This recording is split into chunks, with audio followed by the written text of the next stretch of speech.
Hi, and welcome to Healthy Living. I'm Debbie Lyons. I am here today with Kelly Presnell, Director of Marketing and PR for Hilton Head Hospital, and we're excited to talk with you today. We've got an interesting show. We do. Dr. Douglas Scott, he's a new orthopedic sports surgeon who's on our medical staff. We're so excited to have him here. He's fellowship trained from Brown University in Rhode Island. On shoulders and elbows. So he's fabulous. We're so excited to be able to offer this type of specialty here at the Hilton Head Hospital.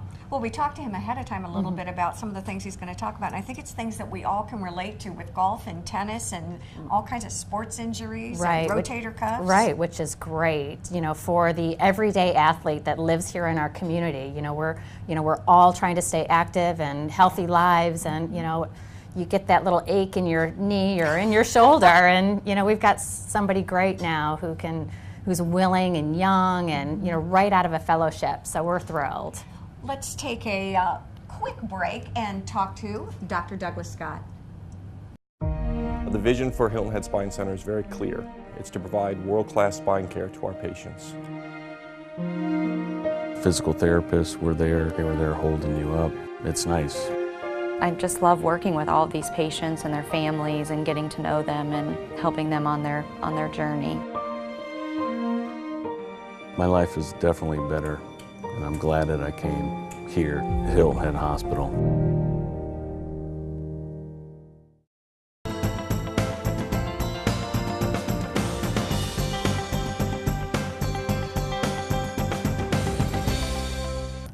We are back here on Healthy Living. We are here today with Dr. Douglas Scott, and we're talking about orthopedic surgery. Today I think we're going to focus on shoulders specifically. And let's talk a little bit before we get started about you. Sure. I did know he does have an 11-month-old clerk, so 1-year-old birthday coming up here soon. That's right. My wife and I have been very lucky to have a healthy little guy, so we're loving it. Fun. Now, are you from South Carolina? Yes, I'm from South Carolina. My folks are in Charlotte, and I went to college up at Clemson in South Carolina. I went to the Medical University in Charleston for medical school. Then I went to New York City to do my residency, and then went to Rhode Island at Brown to do my fellowship. And always orthopedics? Yeah, definitely orthopedics. I really like the mechanical nature of the work, and it's been my passion, and I love doing it. More and more, are you seeing orthopedic surgeons specializing in certain areas as opposed to being generalists? Yeah, more and more that's the trend. There's a need for both general orthopedists and also subspecialists, but kind of the trend recently is to become more specialized. Well, let me ask you about shoulders specifically, because you said you were shoulders and elbows. That's right. Yeah. Head, shoulder, knees, and toes. It's as I'm getting older, I'm finding that I hear more and more people complain about shoulder injuries, whether it's rotator cuff, whatever. What are you seeing? What are some things that we should be aware of sort of throughout our lifespan, if you will, as it relates to our shoulders? Yeah, that's a great question. And first of all, I always say instead of getting older, more mature. I love it. We like this man, yes. All right, Doc, I'm in, yeah. But definitely the most common cause of shoulder pain is the rotator cuff. And what is that? I hear it, and I'm not sure any of us really know what it is. Well, it's the shoulder's a ball and socket joint, so pretty straightforward. And as opposed to maybe the hip is a ball and socket, where the socket is really bone surrounding the ball. The shoulder's a little different in that instead of the bone forming the socket, it's really a group of tendons and muscles and ligaments, and we kind of call that complex the rotator cuff. Because it's soft tissue instead of bone, it allows us to have a greater degree of freedom and rotation, so you can move your shoulder in ways that you can't move your hip necessarily. Okay, do that again. Do your okay. Oh, the ball and socket here. Okay, yeah. But so these tendons. So when you have rotator cuff injuries, it's not just this whole thing. It could be a this or a this. It can be a specific part. There are 4 major muscles that form tendons that all those 4 together comprise the rotator cuff, and certain ones tear more than other ones, but kind of a combination of those any sort of combination of those can be painful for people. Dr. Scott, when do people typically come to you? When they have really hurt themselves? Do you advise people to come to you when they have just, I don't want to say a minor hurt, because you don't know? The most common, the kind of 2 groups that I see in my practice most commonly are people where they've had kind of a nagging shoulder pain. Shoulder pain at night is common, and it just hasn't gotten any better despite anti-inflammatory medicines, maybe some physical therapy or home exercises. Sometimes we do a cortisone shot for this, and if it doesn't get any better after that, that's a good idea to take time to see an orthopedist. The other group of people would be after an injury. Okay, You know, playing falling, tennis, or or falling, or tweaking it playing tennis, but a fall or an injury after work or something is, you know, it's more kind of traumatic or violent injury is definitely a reason to see a doctor. What does a rotator cuff injury feel like? Am I feeling pain, ache? You're definitely feeling pain. Most people, a lot of people come in with arm pain. It's typical for the rotator cuff not just to have pain right up here in the, Right. most people would call the shoulder, but it can go down to the arm and even to the elbow. So it's common that people point here or even in the front of their arm when they have a shoulder problem. And am I going to have trouble lifting? Is it a lateral movement, a horizontal movement? It can be any combination of those. Definitely raising your arm overhead, bringing your arm down from a height, working overhead. A common thing that we see just with activities of daily living are things that internally rotate the shoulder is a common way to really aggravate it. So reaching behind your back, putting your hand through a coat sleeve, reaching behind the car to get something in the back seat, even for women, putting a bra on. Yeah. These are all common things you do that really internally rotate the shoulder, and that really sets off people's pain. One of the things I think people think about is when they come to an orthopedic surgeon, I'm going to get surgery. But I don't think that's always... That's definitely not the case. Yeah, that's... And surgery is always a last resort for us. So, and it's important to, you know, have a trained set of eyes and someone with experience with this sort of thing to be able to guide you through the conservative treatment, putting a cortisone injection in the right place. And why would that be important? Anti-inflammatory? Yeah, and just to realize exactly what the problem is. There are plenty of causes of shoulder pain that don't involve the rotator cuff. So, you know, just having the correct diagnosis? Yeah, having the correct diagnosis and just someone who has experience with this sort of thing. We see a lot of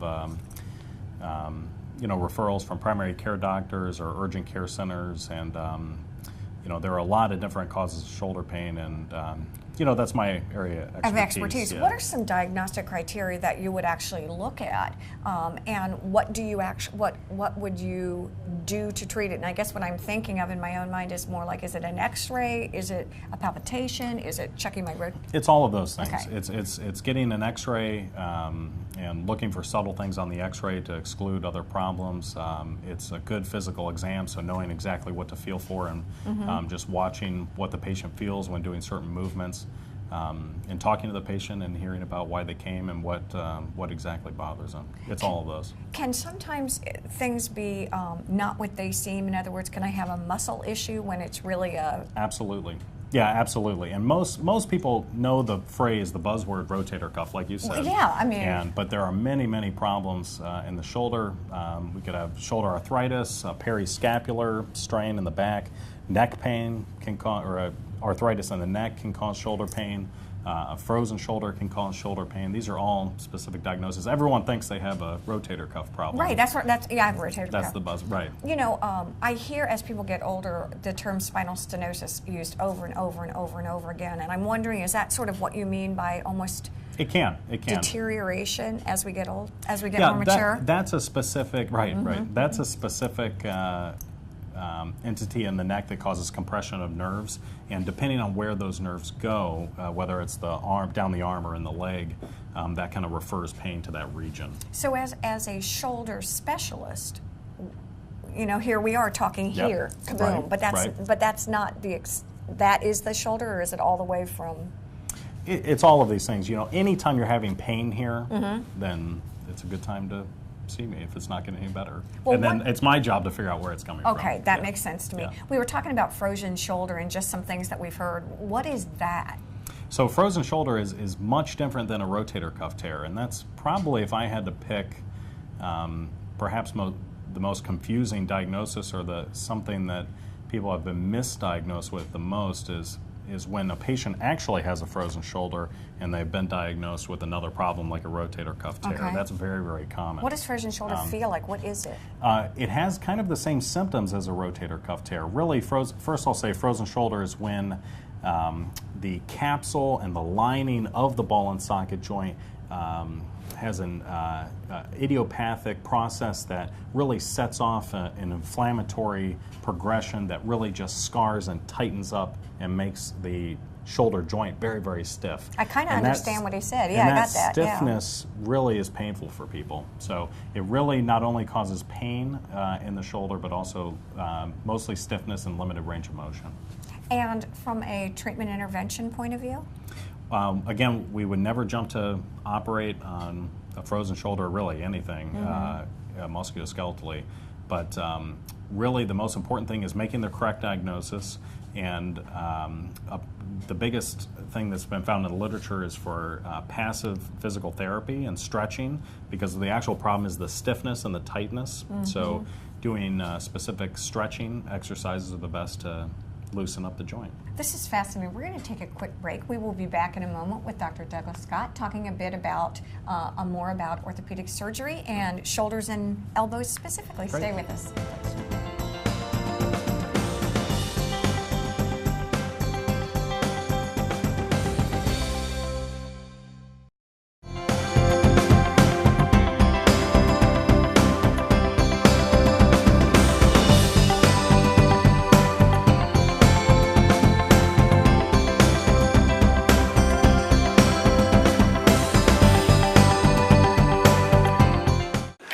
Excuse me.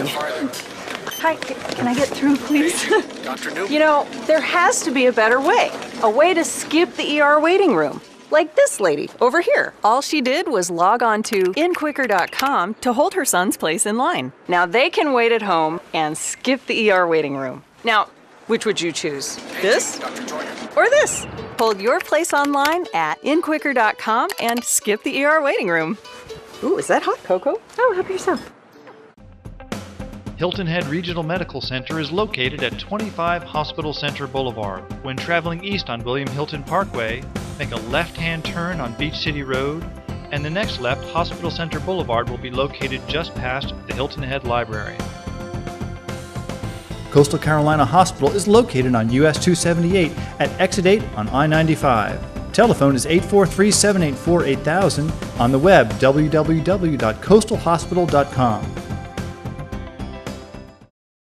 We went to the emergency room, and thank heavens we did. They discovered that I had 2 totally blocked arteries, and I ended up having double bypass open heart surgery. Well, I stayed in the hospital for just a few nights. To the staff at Hilton Head Hospital, I would express the deepest gratitude that I possess. They literally, quite literally, saved my wife's life. We are back here on Healthy Living talking today to Dr. Douglas Scott. We're talking about orthopedic surgery. And really, when we talk about orthopedic surgery, we're talking about orthopedic disease processes, injuries. That's right. All of those things. It's not simply surgery. Yeah, absolutely. Mostly musculoskeletal pain, wrist pain, knee pain, shoulder pain. Okay, Yeah. and today we're talking a lot about shoulder pain, and I'd like to talk a little bit, if we can, about sports injuries. What do you see? I mean, we've got an awful lot of golfers, we've got a lot of tennis players here. What are some of the things that I can be prepared to see? Absolutely, very common question, and what's rewarding for me and what's exciting for me is really people with those kind of injuries are very, even if they're getting more mature, they're very active people, and when they have very specific problems that's bothering them, living the life they want to live. And those are the kind of people that are fun to treat. Do you talk prevention to folks as much as anything? In other words, if I do come in on the front end of the pain before it gets debilitating, can you help me with a proactive approach to yeah, absolutely. I think probably the most important thing that I do in my practice, or that has been my experience, is to be able to reassure people that that they're it's going to be okay. that their joint is mechanically stable, it's safe, it's okay to get back and be active and participate in those sports that you want to do. Because a lot of times, going the other route, overprotection is where things, even knees and ankles and shoulders, they get stiff. Yeah, what does it mean, tight. overprotection? Just people are scared that when they feel pain, they're not certain what it's from. And if you don't have it properly evaluated, you might decide to refrain from doing activities you want to do. And a lot of times, you know, people, that stops them from living the life they want to live. And just having a proper evaluation is probably the best way to go. Are most things pretty diagnosable? I mean, are most things, is there nuance to it? Are most things pretty clear cut? So you can make a pretty accurate diagnosis, again, with the experience and the expertise, I would imagine. Yeah, that's kind of a hard question. I mean, it really depends on the patient. But most things, you know, our real job is to exclude bad problems or problems that might give you trouble if you really try to get back and be active and do those sports that you want to do. But we see the whole gambit. Let's talk, if we can, a little bit about pain. What kinds of shoulder and elbow pain are you seeing? And again, pain changes. Yeah, pain changes. Commonly in the shoulder, we see, like I said, a lot of, I said earlier, a lot of pain with rotation, pain overhead. Night pain is very common for whatever reason. The shoulder joint, whether it's the... Do you think we're laying on our... It can be. It can be just that the natural anatomy of the shoulder is for us to be upright, and when we lie down, those gravitational forces change. That's a common complaint that people say, lying on my shoulder in bed gives me trouble. And also elbow pain. People for... the most common cause of elbow pain is... probably in this community, tennis elbow. And that's just pain on the outside of the elbow here that bothers people with activity. What about things like posture? As we're sitting here, I'm looking, you've got pretty good posture, and I'm thinking, does that have anything to do with our shoulder health, the way we hold ourselves? Absolutely, absolutely. And just, there are actually, with the shoulder blade, there are actually 17 different muscles that attach to the shoulder blade.